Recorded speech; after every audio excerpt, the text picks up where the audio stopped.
नमस्कार। आप सभी का हार्दिक अभिनंदन। आइए पद्म पुराण के उत्तरखंड के अगले अध्याय का पाठन आरंभ करते हैं। श्रीमद् भगवद गीता के 13वें और 14वें अध्यायों का महात्म्य। श्री महादेव जी कहते हैं, पार्वती अब 13वें अध्याय की अगाध महिमा का वर्णन सुनो। उसको सुनने से तुम बहुत प्रसन्न होगी।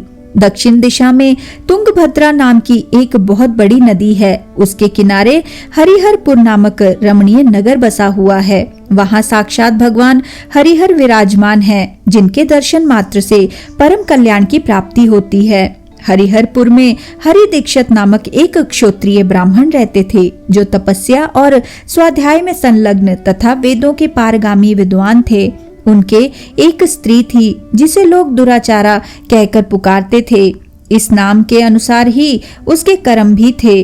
वह सदा पति को कुवाच्य कहती थी। उसने कभी भी उनके साथ शयन नहीं किया। पति से संबंध रखने वाले जितने लोग घर पर आते, उन सबको डांट बताती और स्वयं कामोन्मत्त होकर निरंतर व्यभिचारियों के साथ रमण किया करती थी। एक दिन नगर को इधर उधर आते जाते हुए पुरवासियों से भरा देख उसने निर्जन एवं दुर्गम वन में अपने लिए संकेत स्थान बना लिया। एक समय रात में किसी कामी को न पाकर वह घर के किवाड़ खोल नगर से बाहर संकेत स्थान पर चली गई। उस समय उसका चित्त काम से मोहित हो रहा था। वह एक एक कुंज में तथा प्रत्येक वृक्ष के नीचे जा जाकर किसी प्रियतम की खोज करने लगी, किंतु उन सभी स्थानों पर उसका परिश्रम व्यर्थ गया। उसे प्रियतम का दर्शन नहीं हुआ। तब वह उस वन में नाना प्रकार की बातें कहकर विलाप करने लगी। चारों दिशाओं में घूम घूम कर वियोग जनित विलाप करती हुई उस स्त्री की आवाज सुनकर कोई सोया हुआ व्याघ्र जाग उठा और उछलकर उस स्थान पर पहुंचा जहां वह रो रही थी।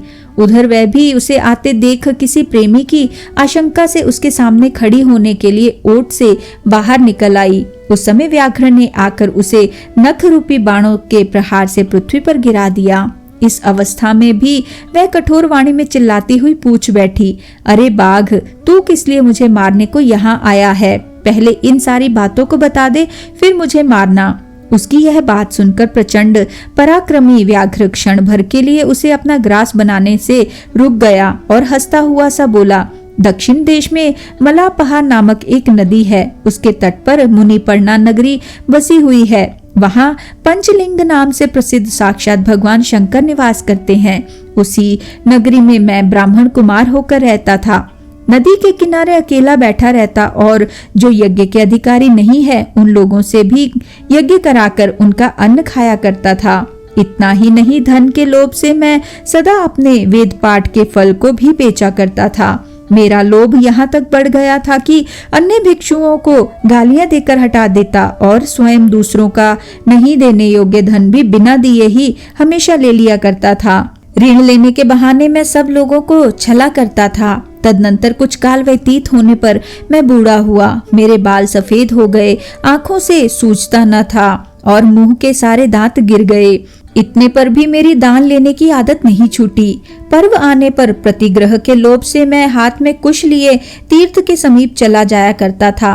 तत्पश्चात जब मेरे सारे अंग शिथिल हो गए, तब एक बार मैं कुछ धूर्त ब्राह्मणों के घर पर मांगने खाने के लिए गया। उसी समय मेरे पैर में कुत्ते ने काट लिया। तब मैं मूर्छित होकर क्षण भर में पृथ्वी पर गिर पड़ा। मेरे प्राण निकल गए। उसके बाद मैं इसी व्याघ्र योनि में उत्पन्न हुआ।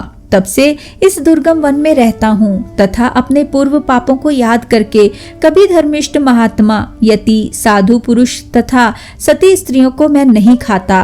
पापी, दुराचारी तथा कुल्टा स्त्रियों को ही मैं अपना भक्ष्य बनाता हूँ। अतः कुल्टा होने के कारण तू अवश्य ही मेरा ग्रास बनेगी। यूं कहकर वह अपने कठोर नखों से उसके शरीर के टुकड़े टुकड़े करके खा गया। इसके बाद यमराज के दूत उस पापिनी को संयमनीपुरी में ले गए। वहां यमराज की आज्ञा से उन्होंने अनेकों बार उसे विष्ठा, मूत्र और रक्त से भरे हुए भयानक कुंडों में गिराया।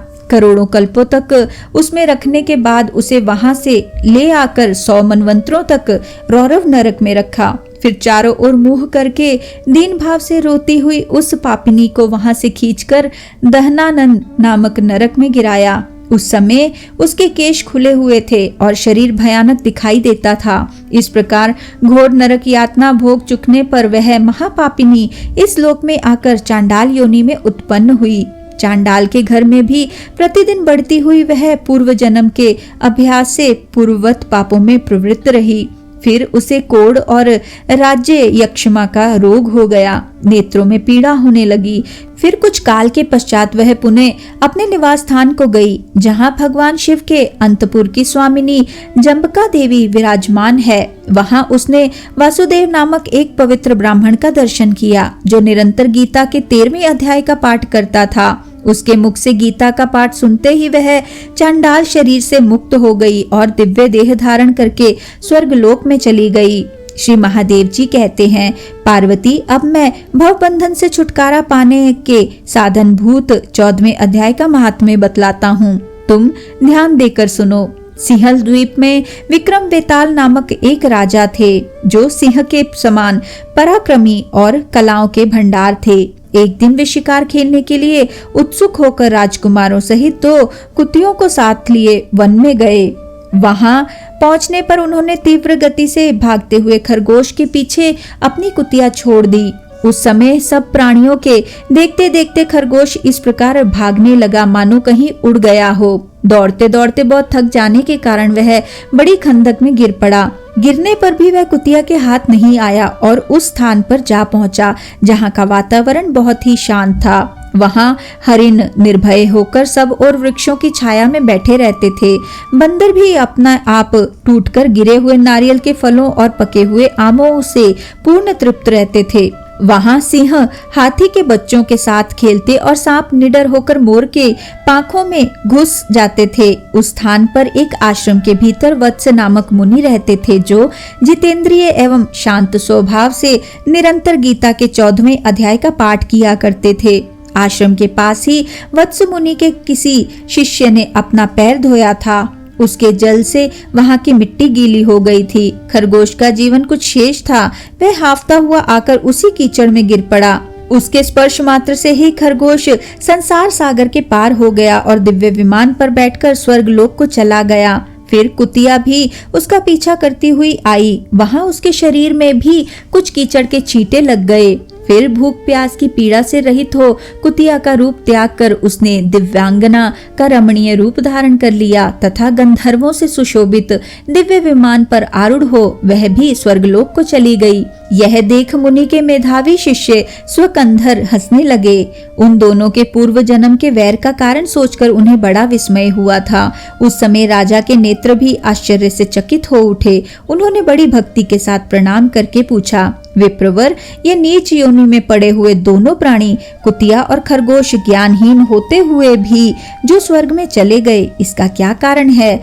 इसकी कथा सुनाइए। शिष्य ने कहा, भूपाल, इस वन में वत्स नामक ब्राह्मण रहते हैं। वे बड़े जितेंद्रिय महात्मा हैं। गीता के 14वें अध्याय का सदा जप किया करते हैं। मैं उन्हीं का शिष्य हूँ। मैंने भी ब्रह्म विद्या में विशेषज्ञता प्राप्त की है। गुरुजी की ही भांति मैं भी 14वें अध्याय का प्रतिदिन जप करता हूँ। मेरे पैर धोने के जल में लौटने के कारण यह खरगोश कुतिया के साथ ही स्वर्गलोक को प्राप्त हुआ है। अब मैं अपने हंसने का कारण बताता हूँ। महाराष्ट्र में प्रत्युदक नामक महान नगर है। वहाँ केशव नाम का एक ब्राह्मण रहता था, जो कपटी मनुष्यों में अग्रगण्य था। उसकी स्त्री का नाम विलोभना था। वह स्वच्छंद विहार करने वाली थी। इससे क्रोध में आकर जन्म भर के वैर को याद करके ब्राह्मण ने अपनी स्त्री का वध कर डाला और उसी पाप से उसको खरगोश की योनि में जन्म मिला। ब्राह्मणी भी अपने पाप के कारण कुतिया हुई। श्री महादेव जी कहते हैं, यह सारी कथा सुनकर श्रद्धालु राजा ने गीता के 14वें अध्याय का पाठ आरंभ कर दिया। इससे उन्हें परम गति की प्राप्ति हुई। इसी के साथ आज के इस सुंदर पाठन को हम यहीं पे विराम देते हैं और अगले अध्याय के पाठन के लिए हमारे साथ फिर से जुड़िएगा। आइए विष्णु जी के इस सुंदर मंत्र से आज के पाठन का समापन करते हैं। ओम नमो भगवते वासुदेवाय। ओम नमो भगवते वासुदेवाय। ओम नमो भगवते वासुदेवाय।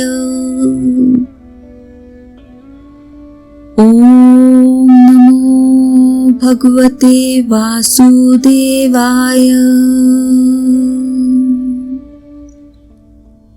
ओम नमो भगवते वासुदेवाय। ओम नमो भगवते वासुदेवाय। ओम नमो भगवते वासुदेवाय। धन्यवाद।